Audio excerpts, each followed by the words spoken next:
Hello everyone, welcome to my channel and welcome to all of you. दोस्तों, आज का video जिसमें हम जी के जीएस की इंपॉर्टेंट क्वेश्चन कवर करेंगे और ये सभी क्वेश्चन आप सभी के लिए इंपॉर्टेंट रहेगा। चैनल पर पहली बार हैं तो सब्सक्राइब जरूर करेंगे। शीर्ष ऑनलाइन क्लास।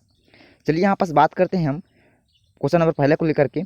दिया इसमें कि प्रथम बौद्ध संगति का आयोजन किस राजा के शासनकाल में हुआ था। देखिए, इस क्वेश्चन को हम थोड़ा सा कवर करने से पहले मैं आपको थोड़ा सा बताना चाहूँगा। यदि आपसे पूछी जाएगी प्रथम बौद्ध संगति का आयोजन, तब तो आपको इतना यहाँ पास पता चल गया होगा कि ये जो है गौतम बुद्ध के परिदृश्य से ये क्वेश्चन हमको यहाँ पास देखने को मिल रहा है। यदि हम गौतम बुद्ध की पूरी जीवन परिचय को पढ़ें तो इसमें जो है हमको बौद्ध संगति की बेस पे कुछ क्वेश्चन जो है एग्जाम हॉल में देखने को मिलेगा। ठीक है ना। तो उसमें पूछा जाता है कि प्रथम बौद्ध संगति का आयोजन कब हुआ था, साथ साथ द्वितीय का, उसके बाद तृतीय का, उसके बाद चतुर्थ बौद्ध संगति का आयोजन कहाँ पर हुआ था, टाइमिंग के साथ साथ वहाँ का शासक उस टाइमिंग पे कौन था, ये भी हमको वहाँ पास देखने को मिलता है। तो उन्हीं फैक्ट को आज के हम इस वीडियो में यहाँ पास डिस्कस करेंगे। ठीक है। तो देखिए, यहाँ पास पूछा है हमसे कि प्रथम बौद्ध संगति के आयोजन किस राजा के शासनकाल में हुआ था, तो हम बता सकते हैं ऑप्शन नंबर यहाँ पास पहला को बिल्कुल सही लगा करके अजातशत्रु के शासनकाल में जो है प्रथम बौद्ध संगति का आयोजन हुआ था। ठीक है ना। प्रथम बौद्ध संगति का आयोजन जो टाइमिंग रहेगा उसको हमको थोड़ा सा यहाँ पर ध्यान में लेकर चलना है। 483 ईसा पूर्व हम बताएंगे राजगिरी में हुआ था और अजातशत्रु उस टाइमिंग का शासक हुआ करता था। ठीक है ना। वहीं आपसे ये पूछा जाएगा कि द्वितीय बौद्ध संगति का आयोजन तो हमको 383 बताना है, वैशाली में हुआ था और कालाशोक उस टाइमिंग का शासक था। ठीक है। वहीं आपसे ये भी पूछा जाएगा कि तृतीय बौद्ध संगति का आयोजन कब हुआ था, तो हम यहाँ पास बताएंगे 255 में बताएंगे, पाटलिपुत्र में हुआ था और सम्राट अशोक उस टाइमिंग का शासक था। वहीं आपसे चतुर्थ बौद्ध संगति का आयोजन पूछा जाएगा तो प्रथम शताब्दी में ये हुआ था। कुंडलवन जो कि हमारा कश्मीर के पार्ट में पड़ता है, कनिष्क उस टाइमिंग का शासक हुआ करता था। तो ये सारी चीज़ें आपको जो है प्रथम, द्वितीय एवं तृतीय बौद्ध संगति के बेस पे आपको पता होनी बेहद जरूरी है। अब यहाँ से लेते हैं अगला क्वेश्चन। निम्नलिखित में से किसको आरबीसी का कब्रिस्तान कहा जाता है, तो आप सभी को पता है कि आरबीसी का कब्रिस्तान किसको कहा जाता है। हम यहाँ पास बताएंगे प्लीहा को जो है आरबीसी का कब्रिस्तान कहा जाता है। प्लीहा जिसको हम इंग्लिश में स्पिन कहते हैं और इसको जो है एक और नाम से जाना जाता है जिसको हम तिल्ली बताते हैं। ठीक, तो आपको ये बातें यहाँ पास पता होनी बेहद जरूरी है। अब देखिए, यहाँ पास आरबीसी का कब्रिस्तान किसको कहा जाता है, ये तो मैंने आपको यहाँ पास बता दिया है। अब आरबीसी का निर्माण कहाँ होता है तो हमको पता होना चाहिए। ये होता है अस्थि मज्जा में। अस्थि मज्जा जिसको हम इंग्लिश में बोन मैरो के नाम से जानते हैं। ठीक है ना। आरबीसी का फुल फॉर्म कई बार एग्जाम में पूछा जाता है, तब क्या बताएंगे, राइट ब्लड कॉर्पस हम यहाँ पास बताएंगे। ठीक है ना। सॉरी, राइट बोल दिए मैं, रेड ब्लड कॉर्पस। ठीक है, माफी चाहेंगे थोड़ा सा। अब यहाँ से लेते हैं अगला क्वेश्चन। वर्षा के जल की पीएच मान जब खाली स्थान से कम हो जाती है तो वह अम्लीय वर्षा कहलाती है। तो हम बता सकते हैं ऑप्शन नंबर पहला को यहाँ पर बिल्कुल सही बता रखिए। जब 5.6 से वर्षा का जो पीएच मान होता है ये कम हो जाता है, तब वह जो है अम्लीय वर्षा में तब्दील हो जाता है। ठीक है ना। और मैं आपको बताना चाहूँगा कि मैंने ऑलरेडी पहले से ही पीएच की बेस पे एक वीडियो जो है अपलोड कर रखा है, तो आपको जो है प्ले लिस्ट में जाकर उस वीडियो को अच्छे से वॉचिंग करना है। ठीक है। अब यहाँ से लेते हैं अगला क्वेश्चन। धातुओं का राजा किसे कहा जाता है। काफ़ी मोस्ट क्वेश्चन है आप सभी के लिए। यहाँ पास स्टार के साथ इसको जो है कॉपी में मेंटेन जरूर करेंगे। हम बता सकते हैं कि जो सोना होता है इसी को जो है धातुओं का राजा कहा जाता है। ठीक है। और आपसे ये पूछा जाएगा कि रसायनों का राजा किसे कहा जाता है, तो आप क्या बताएंगे। यहाँ पास हम बताएंगे सल्फ्यूरिक अम्ल को जो है रसायनों का राजा कहा जाता है, जिसको हम H2SO4 के नाम से जानते हैं। ठीक है। अगला क्वेश्चन लेते हैं। लिटमस विलियन किससे प्राप्त किया जाता है, तो लिटमस विलियन ये प्राप्त किया जाता है लाइकेन से। ऑप्शन नंबर हमारा यहाँ पास डी बिल्कुल सही रहेगा। लिटमस विलियन लाइकेन से प्राप्त किया जाता है। लाइकेन जो कि कवक और सवाल से मिलकर तैयार होता है, ये फिर बनी होती है। कई बार एग्जाम में ऐसा भी क्वेश्चन हमको देखने को मिलता है कि कवक और सवाल के बीच की कड़ी क्या कहा जाता है, तो हम यहाँ पास लाइकेन ही बताएंगे। ठीक है ना। और लाइकेन को जो है पर्यावरण प्रदूषण का संकेतक के रूप में भी जाना जाता है। ठीक है। और प्रयोगशाला में जो लिटमस पेपर उपयोग किया जाता है वो जो है रोसिला नामक लाइकेन से ही प्राप्त किया जाता है। ये भी हमको यहाँ पास पता होनी चाहिए। अगला यहाँ से क्वेश्चन लेते हैं। 1857 की जो क्रांति हुई थी, ये शुरुआत कब हुई थी, हमसे यहाँ पास ये पूछा गया है, तो हम बताएंगे यहाँ पास ऑप्शन नंबर सी को बिल्कुल सही बता करके। ठीक है ना। 10 मई 1857 को जो है 1857 की क्रांति की शुरुआत हुई थी। ठीक है। 1857 की क्रांति की शुरुआत आपसे पूछी जाएगी कि ये कहाँ से हुई थी, हम यहाँ पास बताएंगे मेरठ से। आप सभी को पता है कि मेरठ जो है भारत के किस राज्य का पार्ट है। ठीक है। और वी डी सावरकर ने इसको जो है 1857 की जो क्रांति हुई थी इसी को जो है भारत का प्रथम स्वतंत्रता संग्राम भी कहा था। ये भी आपको यहाँ पर ध्यान में रख लेना है। अगला यहाँ से क्वेश्चन लेते हैं। वायु में 1 डिग्री सेल्सियस ताप बढ़ाने पर ध्वनि की चाल कितनी बढ़ जाती है, तो हम यहाँ पास बताएंगे ऑप्शन नंबर जो हमारा पहला है वही हमारे यहाँ पास बिल्कुल सही रहेगा। 0.61 मीटर प्रति सेकंड से, मतलब ये जो तब ताप बढ़ता है तब उसमें जो है ध्वनि की चाल काफ़ी बढ़ जाती है। ये बात आपको यहाँ पर ध्यान में रख लेनी है। ठीक है। अगले यहाँ से क्वेश्चन लेते हैं। राजकोषीय घाटा का अर्थ क्या है। काफ़ी मोस्ट क्वेश्चन रहेगा आप सभी के लिए। स्टार के साथ इसको जो है भी काफ़ी में मेंटेन जरूर कर लेंगे। अब देखिए यहाँ पास मैं थोड़ा सा आपको बताना चाहूँगा राजकोषीय घाटा का मतलब क्या होता है। क्या होता है, जब सरकार की कुल राजस्व का और जो कुल व्यय होता है, ठीक है ना, कुल राजस्व और कुल व्यय के बीच जब अंतर निकल कर बाहर आता है तो हम उसी को क्या बताएंगे, उसी को कहा जाता है राजकोषीय घाटा। तो देखिए यहाँ पास ऑप्शन नंबर हम यहाँ पास बी को बिल्कुल सही लगाएंगे। कुल राजस्व और कुल व्यय के बीच का अंतर जब बाहर निकल कर बाहर आएगा, ठीक है ना, बाहर निकलेगा, तब उसी को हम यहाँ पास क्या बताएंगे, राजकोषीय घाटा बताएंगे। ठीक है, अगले यहाँ से क्वेश्चन लेते हैं। आर्य समाज के संस्थापक कौन है? तो आर्य समाज के संस्थापक ये जाने जाते हैं स्वामी दयानंद सरस्वती जी को, जिन्होंने आर्य समाज की स्थापना की थी। ठीक है, और इन्होंने जो है आर्य समाज की स्थापना जो है 1875 ईस्वी में बम्बई में किया था। ये भी आपको यहाँ पास पता होनी बेहद जरूरी है। ठीक है, अगले यहाँ से क्वेश्चन लेते हैं। अच्छा, एक फैक्ट और है यहाँ पास, वेदों की ओर लौटो, इसका ये जो नारा है ये भी स्वामी दयानंद सरस्वती जी ने ही दिया था। ठीक है ना, अगला क्वेश्चन लेंगे। कांग्रेस की पहली महिला अध्यक्ष कौन थी? तो कांग्रेस की पहली महिला अध्यक्ष, जिसको हम एनी बेसेंट के नाम से जानते हैं, इस नाम से ऑप्शन नंबर हमारे यहाँ पास पहला जो बिल्कुल सही रहेगा। ये जो है कांग्रेस की पहली महिला अध्यक्ष के रूप में ये जाने जाती हैं, एनी बेसेंट। ठीक है, चलिए यहाँ पास कुछ इंपॉर्टेंट फैक्ट है, उसको थोड़ा सा यहाँ पास हम डीप में जान लेते हैं। तो समझिएगा यहाँ से, भारतीय राष्ट्रीय कांग्रेस की पहली महिला अध्यक्ष एनी बेसेंट थी। मैंने अभी आपको इसके बारे में बताया था। उन्हें वर्ष 1917 में कलकत्ता अधिवेशन में इस पद के लिए चुना गया था। तो ये टाइमिंग आपको याद में रखना है, और साथ में जो स्पेस मैंने यहाँ से लिया है ये भी आपको यहाँ पास पता होनी बिल्कुल जरूरी है। ठीक है ना, पता होना चाहिए आप सभी को इसके बारे में।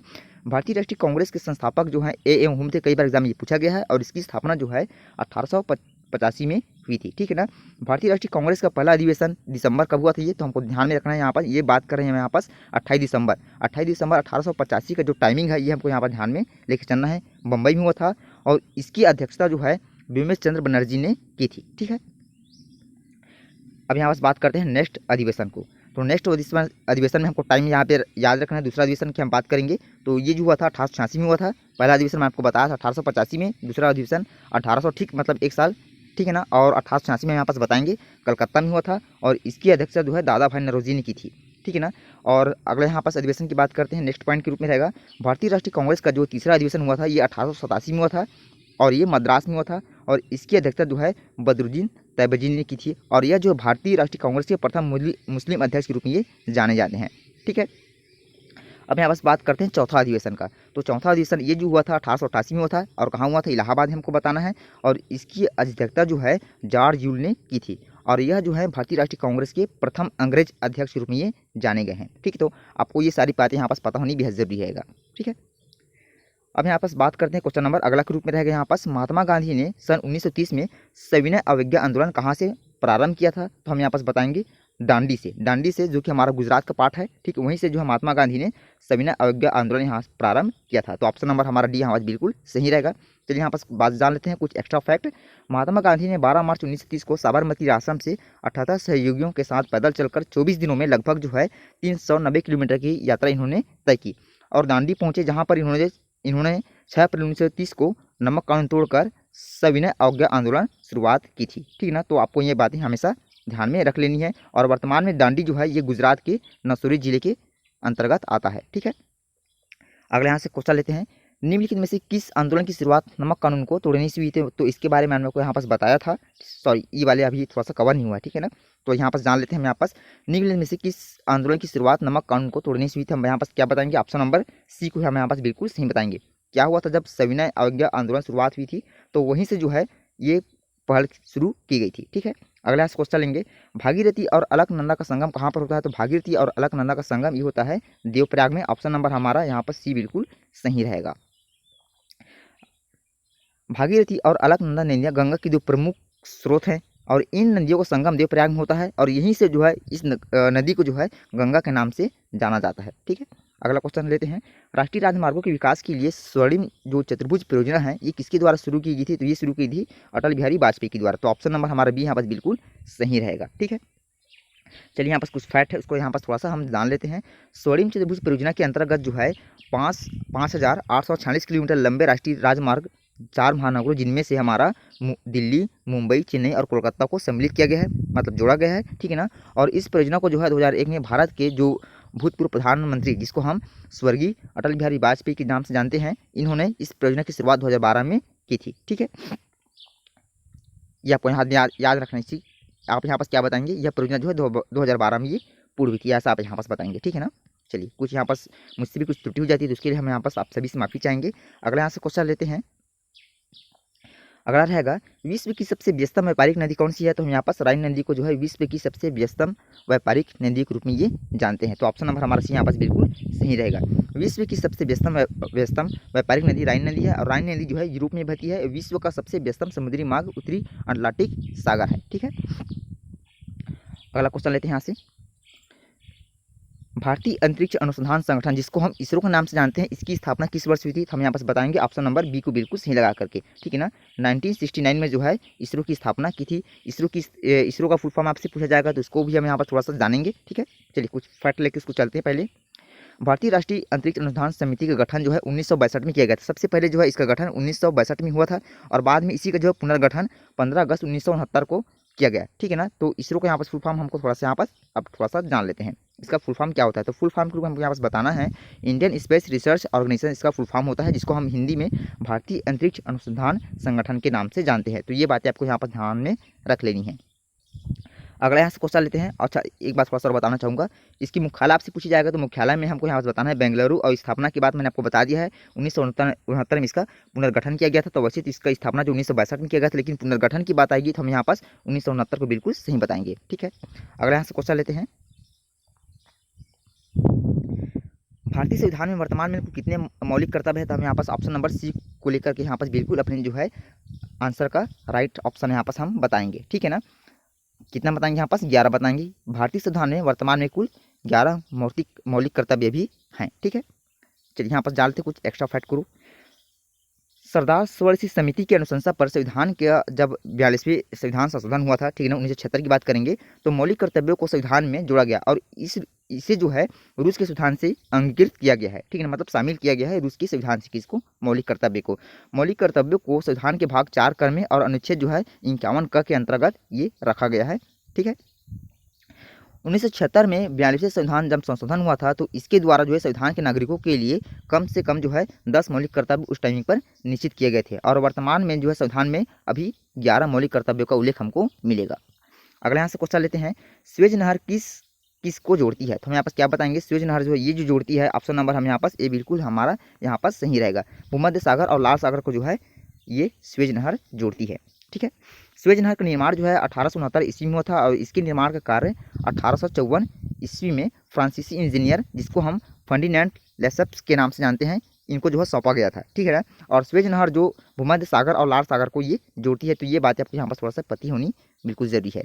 ठीक है, अब यहाँ पर लेते हैं अगला क्वेश्चन रहेगा, उत्तरी अमेरिका के शीतोष्ण घास स्थल को किस नाम से जाना जाता है, तो हम यहाँ पास क्या बताएंगे, क्या हम यहाँ पास पंपास की बात करेंगे, क्या हम यहाँ पास डाउन्स बताएंगे, क्या हम यहाँ पास स्टेपीज बताएंगे, तो हम यहाँ पास बता सकते हैं ऑप्शन नंबर डी को बिल्कुल सही लगा करके। इसको कहा जाता है प्रेरी, क्या कहा जाता है, इसी को प्रेरी कहा जाता है। ऑप्शन नंबर डी हमारे यहाँ पास बिल्कुल सही रहेगा।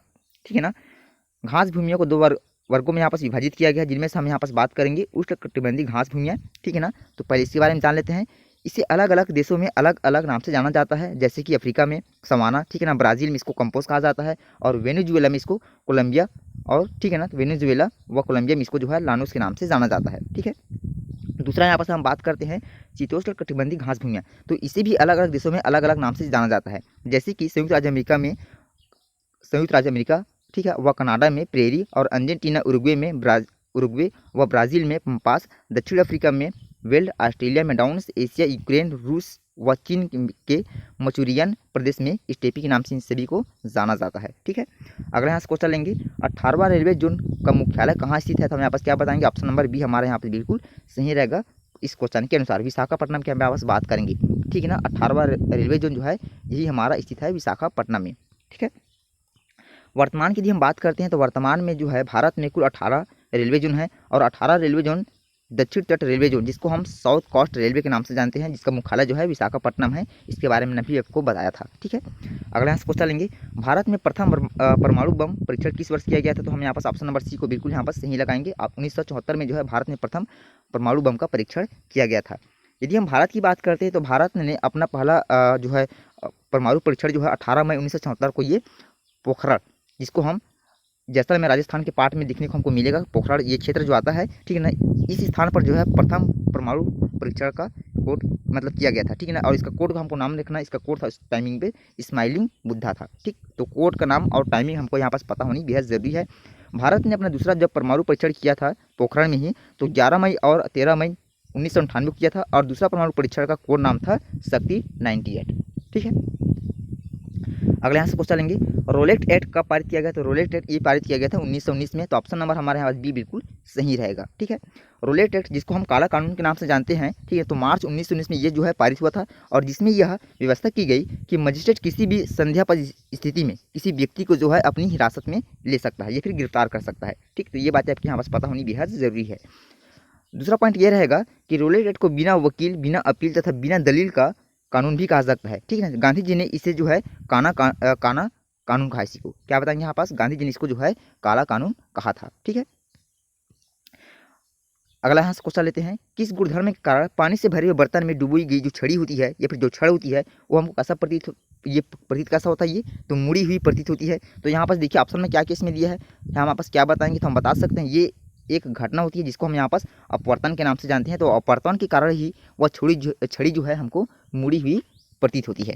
ठीक है ना, अगले यहाँ से क्वेश्चन लेंगे, गुरुत्वाकर्षण नियमों का प्रतिपादन किसने किया था? तो आप सभी को पता है कि गुरुत्वाकर्षण नियमों का प्रतिपादन हम यहाँ पास न्यूटन को बिल्कुल यहाँ पास सही बताएंगे। ठीक है ना, चलिए यहाँ पास जान लेते हैं कुछ फैक्ट यहाँ पास। तो गुरुत्वाकर्षण नियमों का प्रतिपादन न्यूटन ने किया था और गति के नियम का प्रतिपादन भी न्यूटन ने ही किया था। तो ये दोनों बातें आपको यहाँ पास पता होनी बेहद जरूरी है। अगला यहाँ से क्वेश्चन लेते हैं, त्वरण की इकाई क्या है? तो त्वरण की इकाई जिसको हम यहाँ पास मीटर प्रति सेकंड स्क्वायर के नाम से बताएंगे यहाँ पास, यही जो है त्वरण की इकाई होती है। ठीक है, और आप जल्दी से मुझे कमेंट सेक्शन में ये बताएंगे कि त्वरण किसको कहते हैं। कंप्यूटर का मस्तिष्क किसे कहा जाता है? तो आप सभी जानते हैं कि कंप्यूटर का मस्तिष्क हम यहाँ पर CPU को कहते हैं। बच्चा इस क्वेश्चन के बारे में जानते हैं, तो ऑप्शन नंबर हमारा सी यहाँ पर बिल्कुल सही रहेगा। कंप्यूटर का मस्तिष्क CPU को कहा जाता है। CPU जिसको हम सेंट्रल प्रोसेसिंग यूनिट के नाम से जानते हैं। कंप्यूटर का नर्व सेंटर कंट्रोल यूनिट को कहा जाता है और कंप्यूटर का जनक चार्ल्स बेबेज को कहा जाता है। ये बातें आपको यहाँ पास पता होनी जरूरी है। अगला यहाँ से क्वेश्चन लेते हैं, भारत का सबसे लंबा राष्ट्रीय राजमार्ग कौन सा है? तो भारत का सबसे लंबा राष्ट्रीय राजमार्ग जिसको हम यहाँ पास NH44 बताएंगे। ठीक है, तो ऑप्शन नंबर हमारा यहाँ पास जो है ये बिल्कुल सही रहेगा। अगला यहाँ से क्वेश्चन लेते हैं, वर्तमान समय की यदि हम बात करते हैं तो वर्तमान में भारत का सबसे लंबा राष्ट्रीय राजमार्ग मैंने आपको बताया था, इसके बारे में हमारा वही आता है जिसको हम यहाँ पास NH44 यहाँ पास बताएंगे। और इसे जो है हाईवे का पुराना नाम, इसी हाईवे का पुराना नाम जो है NH7 था। ठीक है ना, और यह जो है हमारा जम्मू कश्मीर के पार्ट में पड़ता है। ठीक है, और यहीं से शुरू होकर जो है जम्मू कश्मीर के श्रीनगर शुरू होकर ये दक्षिण भारत के कन्याकुमारी तक जाता है। और इस राष्ट्रीय राजमार्ग की लंबाई जो है 3745 किलोमीटर है। तो ये बातें आप सभी को यहाँ पास ध्यान में लेके चलना है। अगला से क्वेश्चन लेते हैं, निम्नलिखित में से कौन सा अम्ल पेट की जीवाणु को नष्ट करने में सहायक होता है? ठीक है, फिर नष्ट करता है तो हम यहाँ पास क्या बताएंगे? सल्फ्यूरिक अम्ल, हाइड्रोक्लोरिक अम्ल। तो आप सभी को पता है, हम यहाँ पास हाइड्रोक्लोरिक अम्ल ही बताएंगे। तो ऑप्शन नंबर हमारा बी यहाँ पास बिल्कुल सही रहेगा। हाइड्रोक्लोरिक अम्ल जिसको हम HCl के नाम से जानते हैं, पेट की जीवाणु को नाश करता है और मानव शरीर में यह अमाशय में पाई जाने वाली छोटी छोटी ग्रंथियों में से ये स्रावित होता है, मतलब इसका स्राव होता रहता है। और इन ग्रंथियों को जो है ऑक्सीजनिक कोशिका या फिर हम यहाँ पास ऑक्सीजनिक सेल के नाम से जानते हैं। ठीक, तो ये बातें आपको यहाँ पर ध्यान में रख लेनी है। अगर यहाँ से क्वेश्चन लेते हैं, प्रकाश संश्लेषण के दौरान प्रकाश ऊर्जा किस ऊर्जा में रूपांतरित होता है? तो हम यहाँ पास क्या बताएंगे? इसके बारे में आपको मैं थोड़ा सा बताना चाहूँगा कि इसके बेस पे, प्रकाश संश्लेषण के बेस पे, ठीक है ना, मैंने एक वीडियो पहले से ही अपलोड कर रखा है, आपको उसको भी प्ले लिस्ट में जाकर अच्छे से वॉच करना है। ठीक है, तो देखिए यहाँ पास इस क्वेश्चन के यहाँ पास राइट आंसर हो जाएगा ऑप्शन नंबर बी, हम यहाँ पास बिल्कुल सही बताएंगे। प्रकाश संश्लेषण के दौरान प्रकाश ऊर्जा ये रूपांतरित होता है रासायनिक ऊर्जा के रूप में। अगला यहाँ से क्वेश्चन लेते हैं, असम का प्राचीन नाम क्या था? रूपगंगा, कामरूप, स्वरूप, यहाँ पास देवरूप। तो जल्दी से मुझे बताएंगे क्या हम यहाँ पास कामरूप बता सकते हैं? बिल्कुल बता सकते हैं, असम का प्राचीन नाम था कामरूप। ठीक है, अगला यहाँ से क्वेश्चन लेंगे, मुंशी प्रेमचंद्र द्वारा लिखित पुस्तक गोदान का प्रकाशन किस वर्ष किया गया था? तो हम यहाँ पास क्या बताएंगे? ऑप्शन नंबर बी हमारा यहाँ पास बिल्कुल सही रहेगा। 1936 में जो है प्रेमचंद ने एक लिखी थी अपनी कृति जिसको हम यहाँ पास गोदान के नाम से जानते हैं। ठीक है, लावड़ी और तमाशा किस राज्य का लोक नृत्य है? तो हम बताएंगे यहाँ पास ऑप्शन नंबर हमारा डी बिल्कुल यहाँ पास सही रहेगा। ये हमारा महाराष्ट्र के पार्ट में पड़ता है, लावड़ी और तमाशा, इस नाम से आंसर हमारा ऑप्शन नंबर डी बिल्कुल यहाँ पास सही रहेगा। ठीक है, भारत में मीठे पानी की सबसे बड़ी झील कौन सी है? तो हम यहाँ पास क्या बताएंगे? क्या हम चिल्का झील बता सकते हैं? बिल्कुल नहीं बता सकते, ये हमारा होता है ऑप्शन नंबर बी में जाएगा, उलर झील। ठीक है ना, उलर झील ये भारत की सबसे मीठे पानी वाली झील के रूप में ये जानी जाती है। अगला क्वेश्चन यहाँ से लेते हैं, बनारस हिंदू विश्वविद्यालय की स्थापना किसने की थी? तो बनारस हिंदू विश्वविद्यालय की स्थापना इसका श्रेय जाता है मदन मोहन मालवीय को। तो ऑप्शन नंबर हम यहाँ पर सी को बिल्कुल सही लगाएंगे। इन्होंने जो है बनारस हिंदू विश्वविद्यालय की स्थापना की थी। ठीक है, अब यहाँ पास बात कर लेते हैं इन्होंने कब किया था बनारस हिंदू विश्वविद्यालय की स्थापना। तो हम यहाँ पास बताएंगे 1916 में किया था, ठीक है ना। अगला यहाँ से क्वेश्चन लेते हैं, सार्क का प्रथम शिखर सम्मेलन कहाँ हुआ था। कई बार एग्जाम में पूछा जाता है, ये भी पूछा जाता है कि सार्क का फुल फॉर्म क्या होता था। मैं आपस क्या बताएंगे, south Asian association regional corporation, ये बताएंगे। तो यहाँ पास बात कर लेते हैं सार्क का शिखर सम्मेलन कहाँ हुआ था। तो ऑप्शन नंबर हमारा यहाँ पास बी जो है बिल्कुल सही रहेगा, ठीक है ना। ढाका में हुआ था सार्क का प्रथम शिखर सम्मेलन। यहाँ पास ध्यान रखेंगे, यहाँ पास प्रथम शिखर सम्मेलन की यहाँ पास बात हो रही है। तो मैंने आपको ये बता दिया है कि सार्क का पूरा नाम क्या होता है, तो आपको याद बातें ध्यान में रखना है। South Asian association for regional corporation इसका पूरा नाम होता है, ठीक है ना, जिसको हम हिंदी में दक्षिण एशियाई क्षेत्रीय सहयोग संगठन के नाम से जानते हैं। सार्क की स्थापना आपसे पूछी जाएगी तो 1885 से हमको यहाँ पास बताना है। सार्क के सदस्य के रूप में हमें यहाँ पास बताएंगे भारत, पाकिस्तान, बांग्लादेश, नेपाल, भूटान, साथ ही साथ श्रीलंका, मालदीव और अफगानिस्तान, ये इतने देश यहाँ पास आते हैं सार्क के सदस्य देश के रूप में, ठीक है। और आपसे ये पूछा जाएगा कि सार्क का मुख्यालय कहाँ है, तो हम यहाँ पास काठमांडू बताएंगे, काठमांडू नेपाल बताएंगे, यहाँ पास नेपाल जो कि हमारा काठमांडू के एक पार्ट में पड़ता है, ठीक है ना। सार्क का प्रथम शिखर सम्मेलन तो 1985 में हुआ था, और ढाका मैंने आपको बताया इसके बारे में, जो कि बांग्लादेश का पार्ट है। अगले यहाँ से लेते हैं, त्रिपिटक निम्नलिखित में से किससे संबंधित है। हम बता सकते हैं यहाँ पास ये जो संबंधित है बौद्ध धर्म से, इस नाम से ऑप्शन नंबर हमारा बी यहाँ पास बिल्कुल सही रहेगा। चलिए यहाँ पास जान लेते हैं बौद्ध धर्म के बारे में कुछ और एक्स्ट्रा फैक्ट यहाँ पास। तो बौद्ध धर्म के बारे में हमें विस्तृत ज्ञान त्रिपिटक ज्ञान से प्राप्त होता है। त्रिपिटकों की संख्या के रूप में हमको यहाँ पे याद रखना है, एक होता है विनय पिटक, दूसरा होता है सूत्र पिटक, और तीसरा होता है यहाँ पास अभिधम्म पिटक। तो ये बातें आपको यहाँ पर ध्यान में रख लेनी है, यही होती है त्रिपिटकों की 3 संख्या। अब 3 पिटकों की संख्या किसमें वर्णित है, तो ये हमारा पाली भाषा में वर्णित है। अगला क्वेश्चन लेंगे, जेद अविस्ता किसका धार्मिक ग्रंथ है, तो हमारे पास क्या बताएंगे, ऑप्शन नंबर हमारा यहाँ पास जो है ये बिल्कुल सही रहेगा। पारसियों का जो है एक धार्मिक ग्रंथ है जेद अविस्ता, ठीक है। अगला क्वेश्चन लेते हैं, क्षेत्रफल की दृष्टि से विश्व में भारत का कौन सा स्थान है। तो आप सभी को पता है कि क्षेत्रफल की जब भी हम बात करते हैं एरिया में, ठीक है ना, तो हमारा जो भारत है ये 7वें नंबर पर आता है। वहीं आपसे ये पूछा जाएगा कि पॉपुलेशन में ये कौन से नंबर आता है, तो पॉपुलेशन में ये जो है दूसरे नंबर पर आता है, ठीक है ना। पहले नंबर पर चीन, दूसरे नंबर पर हमारा भारत आता है। तो यहाँ पास जानते हैं कि क्षेत्रफल की दृष्टि से विश्व में भारत का जो स्थान है वो 7वें नंबर पर है, ठीक है। क्षेत्रफल की दृष्टि से सबसे बड़े देश हैं यहाँ पास रूस है, दूसरा यहाँ पास कनाडा आता है, और तीसरा यहाँ पास आता है हमारा संयुक्त राज्य अमेरिका मतलब यूएसए। उसके बाद यहाँ पास चीन आता है, फिर ब्राज़ील, उसके बाद यहाँ पास आता है ऑस्ट्रेलिया। वहीं आपसे ये पूछा जाएगा कि पॉपुलेशन मतलब जनसंख्या में, तो जनसंख्या में हमारा भारत जो है दूसरे नंबर पर आता है, और पहले नंबर पर हमारा आता है यहाँ पास चीन। तो ये बातें आपको यहाँ पर ध्यान में रख लेनी है। अगर यहाँ से क्वेश्चन लेते हैं, अगला क्वेश्चन रहेगा, प्रोटीन की फैक्ट्री किसे कहा जाता है। तो हम यहाँ पास बताएंगे प्रोटीन की फैक्ट्री ये कहा जाता है राइबोसोम को। तो ऑप्शन नंबर हमारा यहाँ पास बी बिल्कुल सही रहेगा, राइबोसोम को प्रोटीन की फैक्ट्री कहा जाता है। अच्छा, यहाँ पास एक क्वेश्चन बनता है यहाँ पास से कि लाइसोसोम, जिसको हम कोशिका के आत्मघाती थैली के नाम से जानते हैं, क्योंकि यह जो है अपनी कोशिका के कोशिकांगों का भक्षण करती है, ठीक। तो ये बातें आपको यहाँ पर ध्यान में रख लेनी है। अगले यहाँ से क्वेश्चन लेंगे, मानव शरीर में गुणसूत्रों की संख्या कितनी होती है। तो मानव शरीर में गुणसूत्रों की संख्या जब भी बात आती है तो हम यहाँ पास क्या बताएंगे, 46 बताएंगे। ऑप्शन नंबर हमारा यहाँ पास जो ए बिल्कुल ये सही रहेगा, ठीक ना। 46 होती है यहाँ पास मानव में गुणसूत्रों की संख्या मतलब क्रोमोसोम की संख्या। भारत में रेलवे का जनक किसे कहा जाता है। तो भारत में रेलवे का जनक, जिसको हम यहाँ पास लॉर्ड डलहौजी के नाम से जानते हैं, इन्हीं के शासनकाल में जो है सबसे पहले जो है भारत में रेलवे की शुरुआत हुई थी, ठीक है ना। भारत में रेलवे का जनक लॉर्ड डलहौजी को कहा जाता है। इसी के समय में भारत में पहली बार जो है 16 अप्रैल 1853 का टाइम हमको ध्यान में लेके चलना है, और मुंबई से थाने तक मतलब 34 किलोमीटर के बीच ये पहली बार रेल चलाई गई थी, ठीक। तो ये फैक्ट आपको यहाँ पास पता होनी जरूरी है। अगले यहाँ से क्वेश्चन लेंगे, राष्ट्रीय जल मार्ग संख्या 1 कहाँ से कहाँ तक है। तो हम यहाँ पास क्या बताएंगे, प्रयागराज से हल्दिया तक है, ठीक है।